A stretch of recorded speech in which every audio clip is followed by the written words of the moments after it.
Here's something that might make you uncomfortable. Your closet reveals more about your social class than your bank account ever could. I used to believe that style was simply about personal preference, until I started paying closer attention to what hung in the wardrobes of my wealthier friends. What I discovered wasn't just different, it was almost like uncovering a secret language that I'd been blind to my entire life.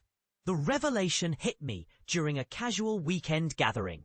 While I fumbled through my usual routine of nothing to wear, despite a packed closet, my friend effortlessly pulled together an outfit that looked like it belonged in a magazine.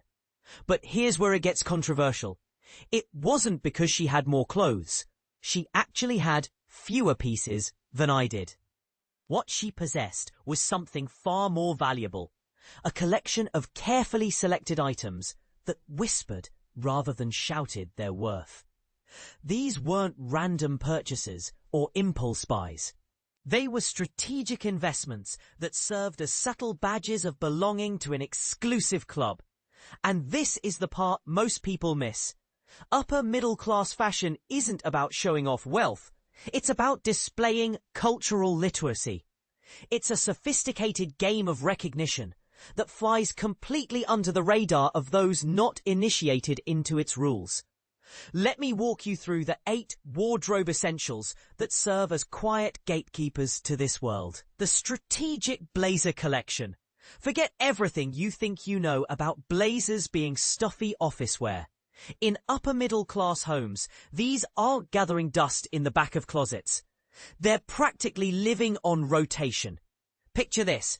While most people reserve blazers for job interviews or formal events, if they own one at all, these households treat them like elevated basics. You'll spot them casually thrown over weekend outfits, transforming a simple jeans and tee combination into something that screams, "I belong in exclusive spaces."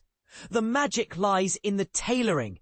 These aren't the boxy generic versions from department store sales racks. They're structured pieces that create clean lines and suggest someone who takes themselves seriously, even when they're just picking up groceries. But here's what's fascinating. This approach to blazers reveals a fundamental mindset difference. Instead of buying clothing for specific occasions, upper middle class households invest in versatile pieces that can navigate multiple social contexts. It's wardrobe efficiency meets status signaling. Cashmere, the luxury that doesn't screen. The first time I learned the true cost of a quality cashmere sweater, I nearly choked on my coffee. How could anyone justify spending more on a single pullover than I typically allocated for an entire season's wardrobe? But then I witnessed how these households treat cashmere, not as precious heirloom pieces to be saved for special moments, but as practical winter essentials. They're folded casually in drawers alongside cotton basics, worn for everything from school pickup to casual dinners out. This represents a complete philosophical shift in how we think about value. While many of us calculate cost per wear and still hesitate, upper middle class families operate from a lifetime cost mentality. They'd rather invest in one exceptional piece that maintains its quality for decades than replace cheaper alternatives every few years. The absence of flashy branding makes cashmere even more intriguing as a class marker. There are no giant logos announcing the investment. Instead, it's recognized through touch, drape, and an almost indefinable sense of refinement that only becomes apparent upon closer inspection. Designer handbags, the art of understated recognition. Here's where things get really interesting and potentially controversial.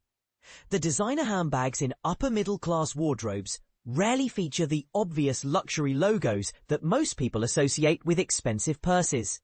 Instead, you'll find brands that require insider knowledge to identify. Subtle Celine designs, understated Mansour Gavriel shapes, or minimalist pieces from the row. These selections represent what sociologists call cultural capital, the ability to signal sophistication to those who understand the references while remaining invisible to everyone else. I once made the embarrassing mistake of complimenting what I assumed was a moderately priced handbag, only to learn it cost more than my monthly rent. The owner's polite smile suggested this happened frequently, a gentle reminder of how much I still had to learn about reading these subtle cues. This selective signaling serves a specific purpose. It creates in-groups and out-groups based on knowledge rather than just wealth. It's not enough to have money. You need to understand the cultural codes that govern how that money should be displayed. Premium denim, when just jeans, cost a fortune. Everyone owns jeans, right? This supposedly democratic garment crosses all social and economic boundaries. But step into an upper-middle-class household, and you'll quickly realize that not all denim is created equal. The difference isn't immediately obvious. It's in the details that matter once you know what to look for. The fit is impeccable, often enhanced by professional alterations. The fabric maintains its color and shape after countless washes. The cut flatters in ways that seem effortless, but are actually the result of superior construction and careful selection. Friends from these backgrounds often possess jeans that simply look right in a way that's hard to articulate. There's no sagging, no awkward bunching, no premature fading. They appear casual and approachable while maintaining a polish that subtly distinguishes them from standard retail options. What makes this particularly fascinating is how premium denim transforms a universal garment into a class marker. Since almost everyone wears jeans, the quality becomes a way to signal status within a seemingly egalitarian clothing category. Athletic wear as lifestyle philosophy. Nothing reveals upper middle class values quite like their approach to athletic wear. Brands like Lululemon, Athleta, and Alo Yoga don't just fill their gym bags. They dominate their everyday wardrobes. But here's the twist that might surprise you. Much of this expensive performance wear never sees the inside of an actual gym. Instead, it serves as a uniform that communicates a specific lifestyle philosophy centered on wellness, self-optimization, and having the resources to prioritize both. I've witnessed entire brunches where participants arrived in coordinated athleisure ensembles, none having exercised that morning. The outfits weren't about athletic performance. They were about projecting an identity that values health, youth, and the financial freedom to invest in premium wellness culture.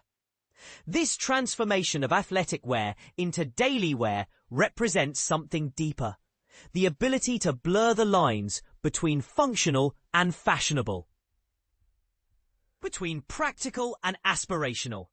It suggests a lifestyle where fitness isn't a chore but an integrated part of one's identity. Outerwear that transcends seasons and trends. Walk through any upscale neighborhood during cooler months, and you'll notice something striking about the outerwear choices. While many bundle up in practical puffer jackets or whatever's warmest, upper middle-class individuals consistently reach for classic trench coats or tailored wool coats.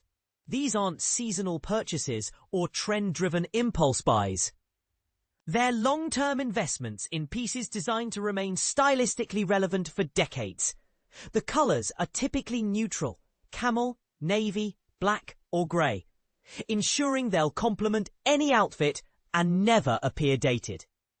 What struck me most about these coat choices was their ability to instantly elevate any outfit underneath. A wool coat thrown over jeans and a sweater immediately suggests sophistication and intentionality, even for the most casual errands. The staying power of these classic styles also reflects a particular mindset: the confidence to resist trendy alternatives in favor of timeless options. It's fashion as inheritance, pieces that could conceivably be passed down to the next generation without seeming outdated. Footwear that speaks in code. In upper middle-class wardrobes, shoes function as a sophisticated signaling system that most people never learn to decode. Orspit loafers, minimalist mules, and designer ballet flats appear with striking frequency, often in their most recognizable luxury versions. Take the classic Gucci horsebit loafer, for instance. Even when paired with the most casual outfit, it immediately suggests access to exclusive spaces and cultural sophistication. The same applies to Chanel ballet flats or sleek mules from the Row. They're investment pieces masquerading as everyday basics. What makes these choices particularly interesting is their deliberate restraint. There are no flashy embellishments or obvious branding beyond subtle hardware details that only insiders would recognize.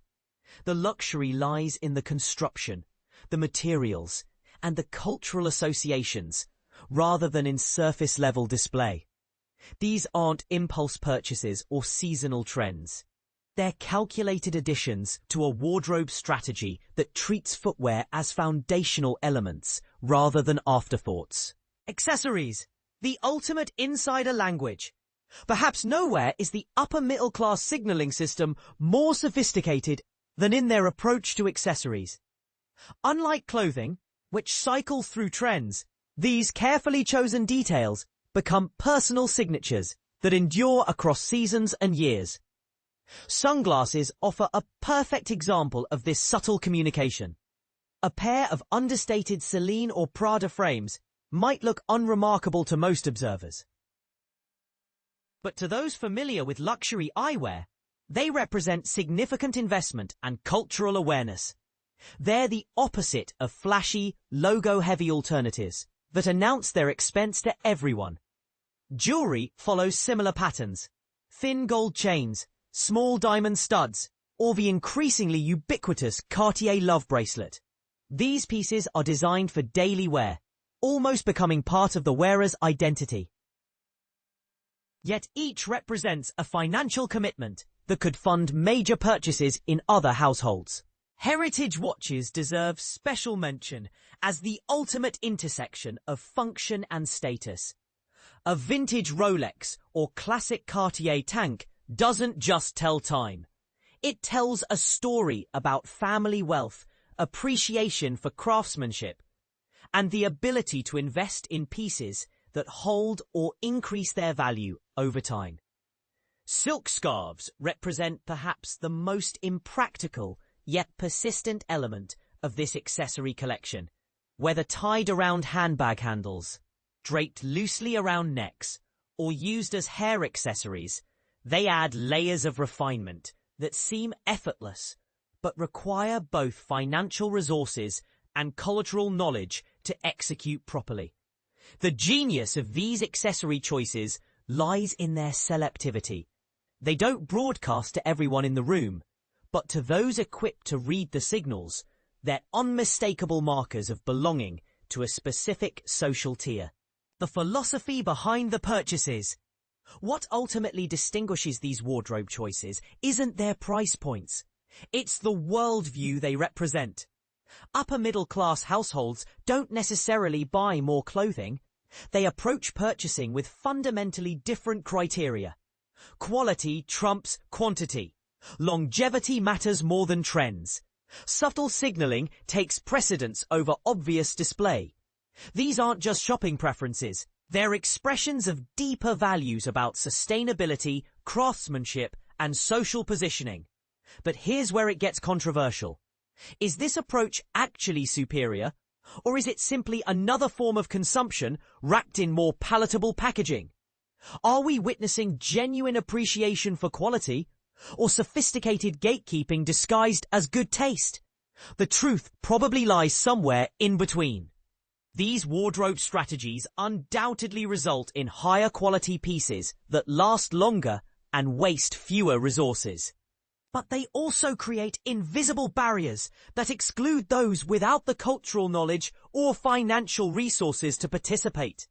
Your closet confessions. So here's my challenge to you.